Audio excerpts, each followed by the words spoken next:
Hi students and their parents. నా పేరు ఎండమూరి వీరేంద్రనాథ్.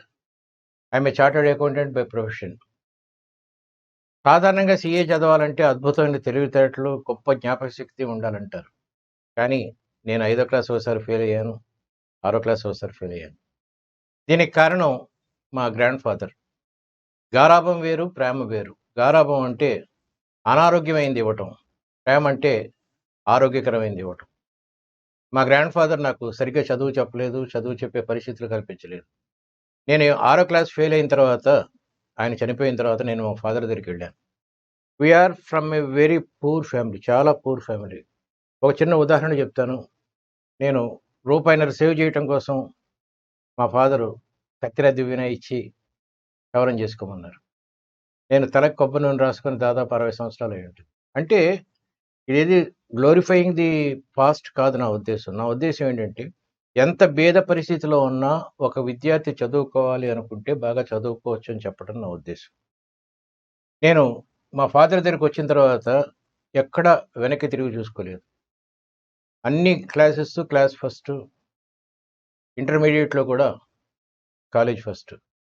కానీ మాకు డబ్బు లేని పరిస్థితుల వల్ల నేను బీకామ్ చదవాల్సొచ్చింది. మా ఫాదర్ చెప్పాడు, "నీకు నిజంగా తెలివితేటలు, జీవితంలో పైకి రావాలనే ఆశ ఉంటే నువ్వు కామర్స్ చదవరా, బాగుంటుంది. Commerce is going to be the world wide product in future." నేను నా గురించి చెప్తాను. బీకామ్‌లో కాలేజ్ ఫస్ట్ వచ్చిన తర్వాత ఎంకామ్ చదవాలనేది నా ఆశ, లెక్చరర్ అవ్వాలని. కానీ మా ఫాదర్ దురదృష్టంతో ఏం చెప్పాడంటే, రాబోయే ఫ్యూచర్‌లో సీఏలకి చాలా బాగుంటుందిరా, చార్టర్డ్ అకౌంటెన్సీ చదువు. మనం ఇప్పుడున్న పరిస్థితిలో నిన్ను ఎంకామ్ చదివించాలంటే వైజాగ్ పంపించాలి. మన దగ్గర అంత డబ్బు లేదు అన్నాడు. అప్పుడు నేను సీఏ చేశాను. CA is a 4 years course. కానీ నాకు 3 ఇయర్స్‌లో అయిపోయింది.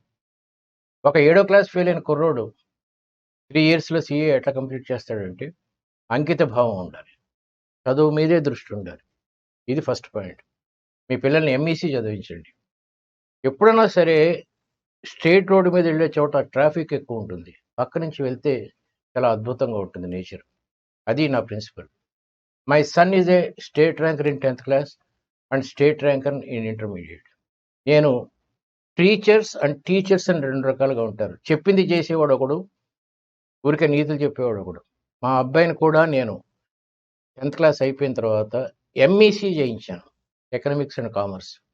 అది అయిన తర్వాత వాడు డే టైంలో ఉద్యోగం చేసుకుంటూ ఈవినింగ్ కాలేజీలో బీకామ్ ఆనర్స్ పాస్ అయ్యాడు. State first, university third in BCom.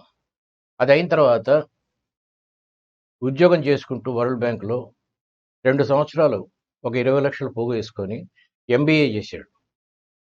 ఇప్పుడు వాడి జీతం 45 సంవత్సరాలు ఎంతో ఉంటుంది. వాడి జీతం సంవత్సరానికి 8,00,00,000 రూపాయలు. నేను కొత్తగా పెళ్ళైనప్పుడు నేను, నా వైఫ్ చిన్న గదిలో పడుకుంటే బయట వరండాలో మా మదరు, ఫాదరు, నా బ్రదర్సు కిచెన్ పక్కన, వంటింటి పక్కన పడుకునేవాళ్ళు. ఛీ! ఇదా జీవితం అనిపించేది. ఇప్పుడు మొన్న సింగపూర్ వెళ్ళినప్పుడు మా అబ్బాయిని చూస్తే వాడి బెడ్‌రూమ్‌లో స్విమ్మింగ్ పూల్ ఉంది. మీ పిల్లలు కొంచెం బాగా చదువుకుంటే సింగిల్ బెడ్‌రూమ్ నుంచి స్విమ్మింగ్ పూల్ బెడ్‌రూమ్‌కెళ్ళొచ్చు. నేనే ఉదాహరణ. నేనేం పెద్ద తెలివైనోడిని కాదు. చార్టర్డ్ అకౌంటెన్సీ కూడా మీరు అనుకున్నంత కష్టమైన సబ్జెక్ట్ కానే కాదు.